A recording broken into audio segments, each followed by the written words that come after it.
تو قرآن میں تو غیرت کا لفظ ہی نہیں ہے، نعوذ باللہ. قرآن میں بتاؤں گا کیا لفظ ہے تفصیل سے، کہاں لکھا ہوا ہے، کتنی دفعہ لکھا ہوا ہے اور کس کے لیے لکھا ہوا ہے. انگریزوں کی فوج میں نا بھرتی ہو رہی تو انہوں نے کیا کیا، وہ لاہور میں یا کہیں پہ، یہ بڑا مشہور لطیفہ ہے اور محاورہ ہے پاکستان کا، انڈینس کو نہیں سمجھ آئے گی، یاد کراتا ہوں. تو گوروں نے آئے تو وہاں پہ نا خواجہ سراؤں کی فیملی تھی وہاں پہ، وہ چلے گئے کہ جلدی سے نام لکھواؤ، فوج پہ جانا ہے، جنگ عظیم چل رہی ہے. تو خواجہ سرا کی ایک عورت تھی، اس نے کہا کہ کیا کرنے آئے ہو جی؟ فوج میں نام لکھواؤ. تو اس نے کہا کہ مسٹر میتھیو اگر گل ساڑھے تک آ گئی تو سلائی کر لو. اسی لیے میں آپ سے غلامی کہتا صاحب ہوں آپ کہ سے کہہ رہا ہوں کہ اگر گل یہاں تک آ گئی ہے کہ قرآن میں غیرت نہیں تو ٹینشن کی کوئی بات ہی نہیں ہے، آپ جو مرضی کریں سر. السلام علیکم حسن بھائی. وعلیکم السلام. حسن بھائی، آپ کی ایک اسٹیٹمنٹ بڑی وائرل تھی جس کو ایک اسکالر نے جس کو پروپیگیٹ کرتے ہوئے کافی مذاق بھی اڑایا اس اسٹیٹمنٹ کا، کہ وہ یہ تھی بیسیکلی کہ قرآن میں غیرت کا لفظ موجود نہیں ہے. اول تو یہ کلیریفائی کریں کہ آپ نے یہ بات کس کانٹیکسٹ میں کی ہے، اور اس میں جو اس طرح کی اسٹیٹمنٹ کے اوپر اس کا جو سیاق و سباق دیکھے بغیر جو لوگ اس طرح سے سویپنگ اسٹیٹمنٹ دے کے مذاق اڑاتے ہیں، اس کے اوپر بھی کمنٹ کریں. دیکھیے، مذاق اڑانے والوں پہ تو کمنٹ کی ضرورت نہیں ہے، اس لیے کہ اللہ تعالیٰ نے اس طرح کے لوگوں سے اعراض کر کے سلام کرنے کی ہدایت کی ہے. جہاں تک بات کا تعلق ہے تو ہر بات ایک کانٹیکسٹ کے اندر ہوتی ہے، اور اس کو اس کانٹیکسٹ میں رکھ کے سمجھیں تو سمجھ میں آتی ہے، ورنہ تو قرآن مجید کی آیات کو خود آپ آؤٹ آف کانٹیکسٹ پیش کریں تو اس کے ساتھ جو کچھ ظلم اس امت نے کیا ہے اس کے مظاہر آپ روز دیکھ سکتے ہیں. خود قرآن مجید کی چیزوں کو آپ آؤٹ آف کانٹیکسٹ نکالیں تو لوگ اپنے انحرافات میں مبنی عقائد کا بھی ثبوت قرآن سے لے آتے ہیں. تو میں نے یہ بات بار بار کی ہے اور میں اس کو مختصر دہرا بھی دیتا ہوں کہ ہمارے دین میں اقدام کرنے کے لیے، جہاد کرنے کے لیے کچھ حدود و شرائط ہیں. حدود و شرائط کی رعایت کے بغیر آپ پر کوئی ذمہ داری دین نے ڈالی ہی نہیں ہے. وہ حدود و شرائط اصل میں اس لیے رکھے گئے ہیں کہ دین نے ایک اصول کو اپنایا ہے کہ لا یکلف اللہ نفسا الا وسعها. ہر انسان پر اس کی حد وسع کے مطابق شریعت کے ہدایات لاگو ہوتی ہیں، انسانوں پر بھی، نظم اجتماعی پر بھی، معاشرے پر بھی، ریاست پر بھی. چنانچہ ہمارا دین جو ہے وہ اس طرح کے بیوقوفانہ اقدامات کرنے کے لیے لوگوں کو نہیں ابھارتا جن کی تیاری انہوں نے نہ کی ہوئی ہو. جو لوگ اس پس منظر میں امت کو ابھار رہے ہیں کہ وہ اٹھیں، لڑیں، مریں، اپنی قوتوں کا ضیاع کریں، اس کے نتیجے میں کچھ تو خون کا بازار گرم، اور جو کچھ بچی کچی طاقت ہے اس کا بھی خاتمہ ہو جائے، اس امید پر کہ جیسے وہ یہ اقدام کریں گے تو دنیا کا نظم ان کی موافقت میں چلنا شروع ہو جائے گا اور سب کچھ ان کے حق میں فیصلہ کن ہو جائے گا. تو ان کو یہ بتانے کی کوشش کی ہے کہ ہمارا دین کیا ہے، اس کو صرف ایک شخصیت سے سمجھا جائے گا، اور ان کا نام ہے محمد رسول اللہ صلی اللہ علیہ وسلم. انہوں نے دین دیا قرآن و سنت کی صورت میں. اس قرآن میں یہ قانون بیان ہوا ہے کہ جس وقت آپ ظلم اور عدوان متحقق ہو چکا ہے کہ ہو رہا ہے، اقدام کرنے کی خواہش رکھتے ہیں تو حدود و شرائط کی رعایت کی جائے گی. اسی پیغمبر نے اپنے اسوہ اور اپنی سنت سے ان چیزوں کو بتایا ہے کہ آپ کیا کریں گے. سبب کا تحقق پہلا مرحلہ ہے، اس کے بعد شرائط کا ازالہ ہوگا، اور پھر معنی کی تحقیق ہوگی. کوئی چیز روک تو نہیں رہی آپ کو.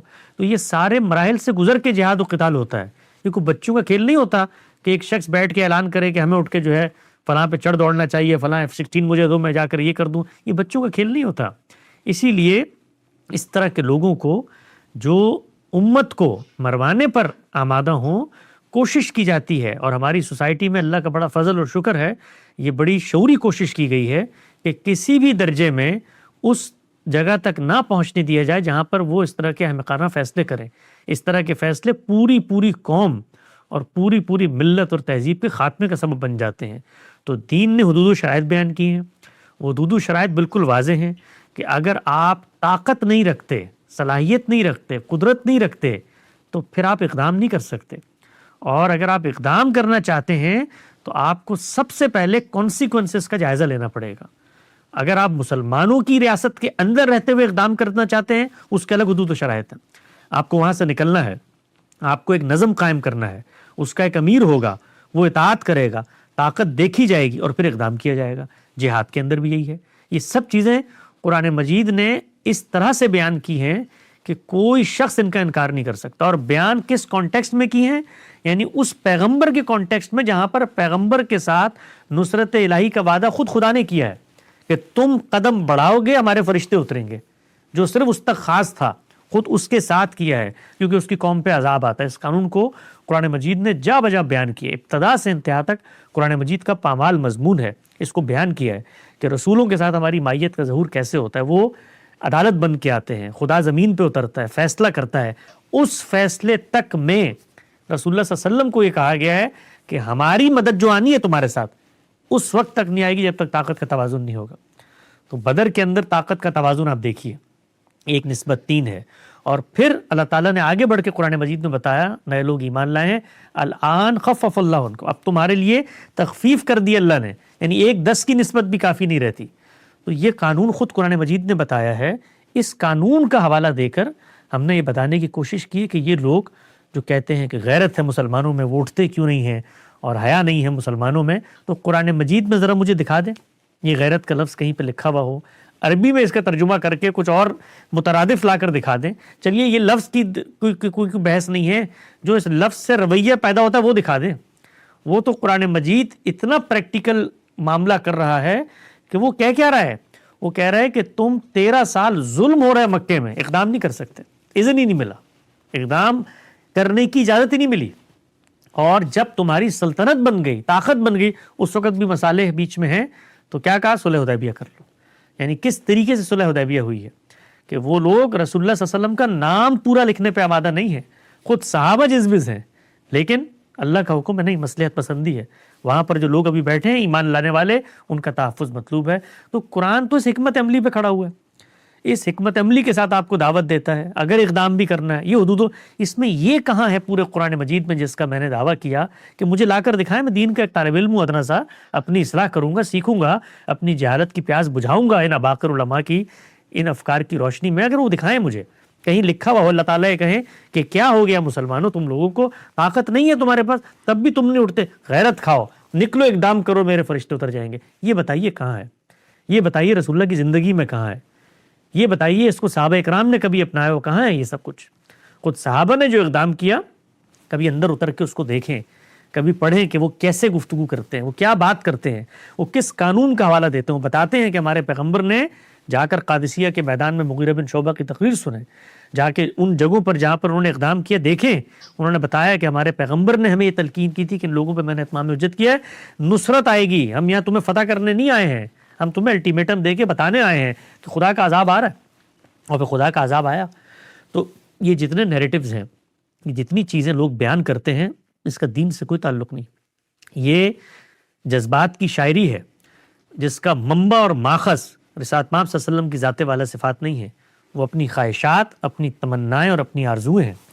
تو اگر مسلم امت ان تمناؤں اور آرزوؤں میں جینے کی خواہش رکھتی ہے تو ان کو ہمیشہ دین کی صحیح بات بتانا ہم اپنی خدمت سمجھتے ہیں. اس کو کوئی مذاق میں اڑائے، اس پہ کوئی ٹھٹا کرے، تمسخر کرے، اس سے ہمیں کوئی غرض نہیں. حسن بھائی اسی زمین میں چھوٹا سا کمنٹ آپ کا چاہیے تھا. اقبال کا ایک شعر ہے کہ بے خطر کود پڑا آتش نمرود میں عشق، عقل ہے محو تماشائے لب بام ابھی. اس پہ ہلکا سا کمنٹ کر دیجیے. علامہ اقبال اگر دین کا ماخذ ہیں اور ان کی شاعری قرآن مجید کے مترادف ہے تو میں جا کر اس سے سمجھوں گا کہ اس الہام سے کیا مراد ہے. شاعری ہوتی ہے لوگوں کے جذبات کو ابھارنے کے لیے، شاعری ہوتی ہے لوگوں کو ایک سنسنی تخیلاتی دنیا میں لے جانے کے لیے. اس شعر کا اگر آپ قرآن کی روشنی میں قانونی طور پہ تجزیہ کریں تو مجھے بتائیے کہ سیدنا ابراہیم علیہ السلام جو ہیں وہ بے خطر آتش نمرود میں کب کودنے کی انہوں نے خواہش کا اظہار کیا تھا؟ ان کو تو زبردستی وہاں کے لوگوں نے پھینکنے کی کوشش کی، ان پر ظلم کیا. اس ظلم کو سہتے ہوئے بھی انہوں نے کیا کیا؟ ان لوگوں کو مارنا شروع کر دیا، ایکسیپٹ کر لیا اللہ کی مدد نصرت. اس لیے ان کے ساتھ آئی کہ وہ اللہ کے پیغمبر تھے، اور اللہ کے پیغمبروں کے بارے میں اللہ کا یہ قانون ہے کہ اللہ ان کو تحفظ میں رکھتا ہے. خود قرآن مجید نے بتایا یعصمک من الناس، تو میں ان سے تحفظ دوں گا میں. تو نہ وہ کوئی آگے بڑھ کے آتش نمرود میں کودے، نہ انہوں نے کہا کہ آگ جلاؤ میں تمہیں کود کے بتاتا ہوں میں سچا نبی ہوں. لوگوں نے ان کو پھینکا اس میں. تو اس پر کیا ہوا؟ اس پر اللہ کی مدد آئی کیونکہ وہ پیغمبر کے ساتھ خدا کا وعدہ تھا. تو آئیے شعر کے مطابق ہی اگر عمل درآمد کرنا ہے تو سب سے پہلے آپ پیغمبر ہونے کا دعویٰ کریں، پھر اس کے بعد لوگوں کو کہیں کہ وہ آپ کو اٹھا کے آگ میں پھینکیں. یہ اپنی خواہش سے گئے تھے سیدنا ابراہیم علیہ السلام. تو اس طرح کی جو جذباتی شاعریاں کی جاتی ہیں ان کا دین سے بھی دین میں نے سمجھنا ہے, سننا ہے اقبال کی شاعری سے یا کلام اللہ سے.